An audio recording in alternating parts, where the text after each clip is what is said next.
right, time for another edition of Bama and Bourbon with the Alabama's Aaron Suttles. I'm Lance Taylor for the next round, where we drink a little bourbon and we talk a little Alabama football. Pretty big week in Tuscaloosa, right? Huge game days coming to town. It felt like forever, so long of the Nick Saban tenure, that this game defined the season, and it feels that way sort of again this year. Yeah, dude, I don't know how you feel about this, but it doesn't seem, and this might be unfair, that there are a ton of big games in Tuscaloosa, and I think more so because Alabama's been so dominant. Yeah. This feels like the biggest game since 2019 in Tuscaloosa. Texas had the potential to be, but Alabama didn't really live up to their standard in that game. But yeah, the 2019 game was off the charts in terms of president was in town. I mean, LSU was just in the middle of a historic season, but this one's a big one. Yeah, and I mean, I kind of get that feel. By the way, cheers. Cheers. This is the Calumet Bourbon, Calumet Farm Bourbon, Kentucky Straight Bourbon Whiskey, 90 proof. Got a little story on that we'll give you in a second. Have you ever had this? I haven't had this particular one, but I do have a bottle of Calumet Farm. That pops. Seems like a little more 90. If you would have told me that was 110, I would have said okay. It smelled higher than 90. It certainly tastes higher than 90. Okay, so 2019, we were both at that game. Yeah. I went with a big group of people, and man, you can just feel from the quad, everything before game, how much. I actually walked in and sat in the end zone where Tua fumbled through. And I do think that as good as that 2019 LSU team was, you can't convince me they 100% win that game if Tua doesn't fumble. That was just one of those weird moments. Yeah, and if Alabama defense could have gotten one stop in the second half, they probably win that game. But they couldn't. Joe Burrow, and that was a surgeon that night. Well, and I think that's going to be the story in this game, because I think what you've got is you've got an incredible offense with LSU and an incredible defense with Alabama. Yeah. And then on the other side, I think you've got what is a bad, underachieving defense and probably a little bit better of an offense from Alabama. Yeah. At least better than the LSU defense. You couple that with, I love Brian Kelly, but Nick Saban's still the better coach. You're playing at home. There's a reason Alabama's a now 3.5-point favorite, but I mean, gun to head, I don't love this game at all. It's a tough game. And you put that together with the fact that Alabama, you throw Middle Tennessee State out, but they haven't played a complete game. I mean, it's been from quarter to quarter, drive to drive sometimes. It's a really inconsistent team. But you start looking at LSU, you talk about a really underperforming defense. Their secondary is banged up. Their top two corners might be out. Their top free safety might be out, and their top strong safety might be out. One of their defensive linemen just had surgery and tweeted out today he'll be back for the playoffs. So he's feeling good, like you do, about LSU maybe making the playoffs. Right. But this is a banged-up defense. So do you think Alabama has to win this in a shootout? Like, you know, we had Joel Cloud on today. He thinks Alabama is going to lose the game. I think there's a lot of people out there that believe LSU wins this game, but he's like, if Alabama can score more than 32 points, I think they can win the game. I mean, this Alabama defense is so good, you've got to assume that sooner or later, it's not like you can't score 40 every time out. I say that 2019 LSU did. Do you think Alabama has to win this in a shootout, or you think they can win it 28-24? I think it's probably going to get taken to the 30s.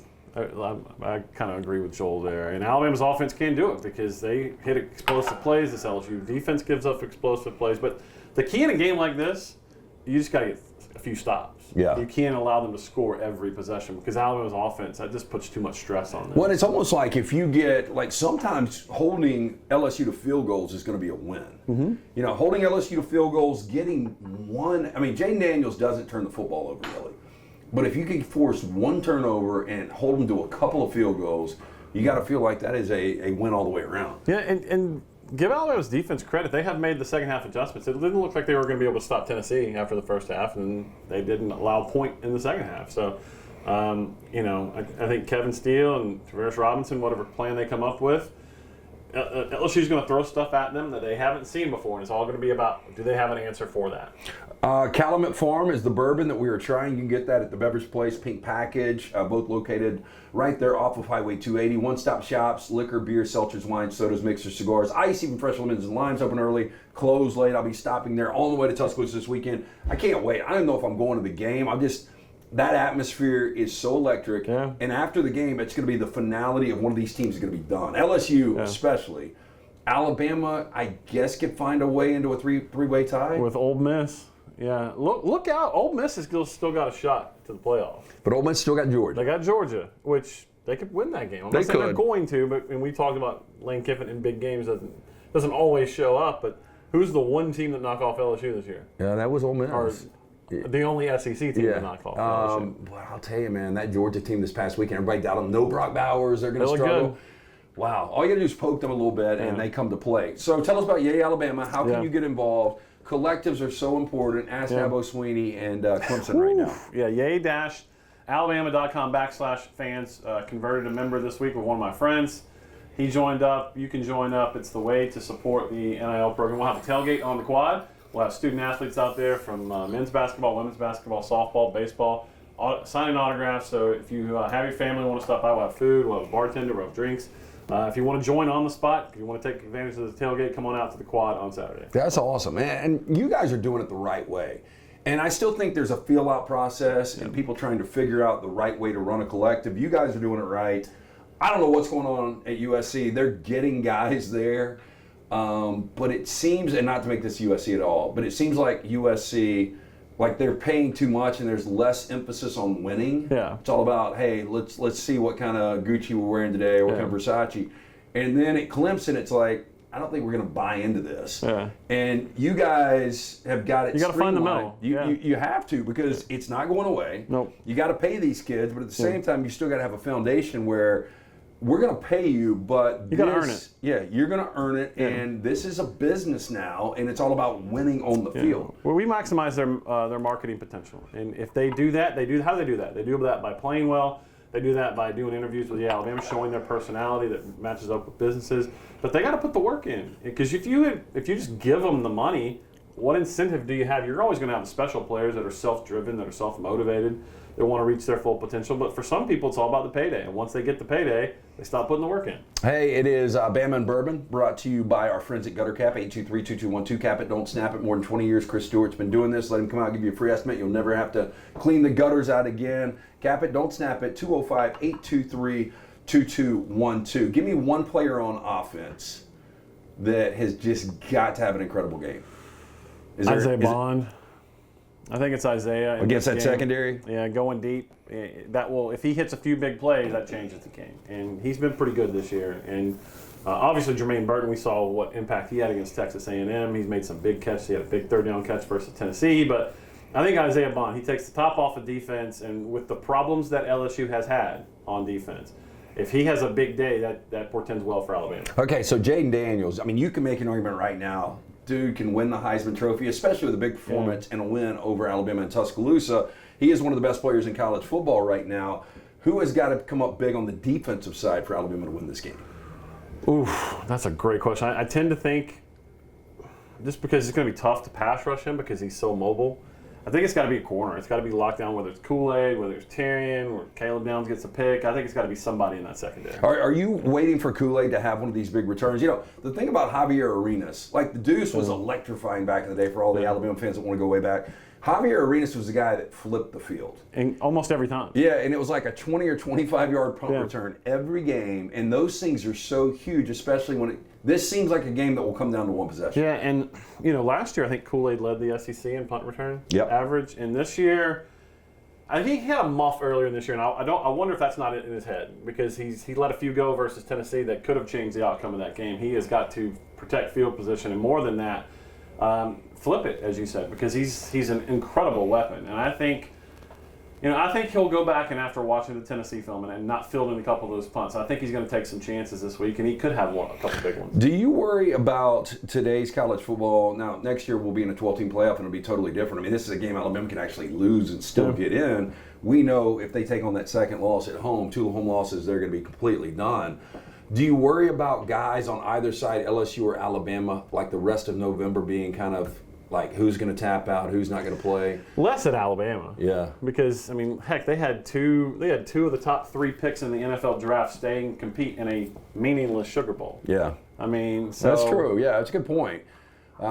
People were talking about Caleb Williams after the loss last week. He might have tapped out if they would have lost Cal, if Cal would have got that 2-point conversion. I worry about that. I can't wait until next year. College football to me is like more entertaining than it's ever been. It's great. Yeah, but I wonder about some of these teams that when they've got nothing to play for, how many of these guys actually shut it down. And a lot of these guys have agents, are allowed to have agents now who are going to be in there, especially guys that project well in the NFL. Shut it down, protect yourself.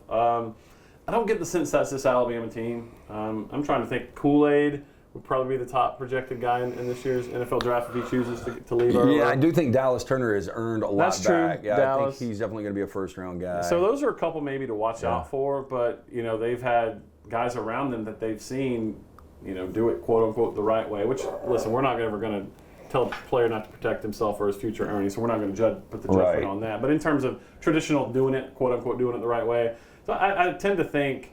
Because I don't know that they're dead with a second loss, particularly if it's a close second loss. Not necessarily. I mean, I've been saying this for LSU forever. Like, I think if they went out and they beat an undefeated Georgia, I think they get in somehow. The same could be said for Alabama if there's a three-way tie. And it depends on the undefeated. There are a lot of undefeated still remaining. Well, and I don't think a two-loss non-champion could ever get in. No, I agree. So they would have to find their way to Atlanta somehow. So it gets a little complicated. The best thing to do is just went out and not worry about it. What about the Calumet Farm? Spicy.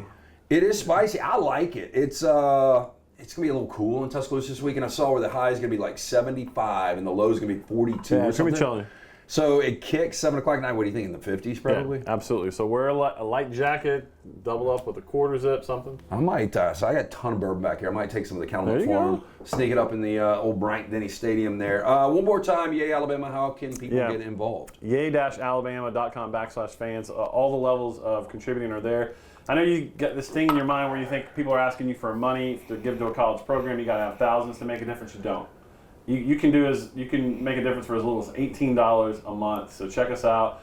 Consider supporting the official NIL entity at Alabama. And Bama Bourbon, always brought to you by the Beverage Place. Pink Package this weekend. If you're loading up, it is one-stop shop: liquor, beer, seltzers, wine, sodas, mixers, cigars, ice, even fresh lemons and limes. Get in, see Chan, JJ, fantastic folks there. For Aaron Suttles, special thanks. Yep. So hopefully next week we'll be talking about an Alabama win here. Going on the road to Lexington. Yeah, I think you get over this hump. To me, the tricky game is Auburn, especially the way Peyton Thorne played in the first half. Yeah. That becomes a tricky game, but this is the game. I think the winner of this game, I believe, I think Ole Miss will end up losing to Georgia. Yep. I think wins the West, has a one-shot against Georgia. Hey, I know Georgia looked like world beaters, and they did. They looked as good as they have all season long, but it's tough. We talking about college-age kids here to get up 2 weeks in a row. That Missouri game this week is tricky. Yeah, and it doesn't stop. I mean, Georgia's schedule went from a joke to playing a bunch of ranked teams. Yeah. We'll see what happens. Again, Bama and Bourbon, Roll Tide Pods, like, subscribe, give us that thumbs up. We'll be back next week talking more Bama and more bourbon.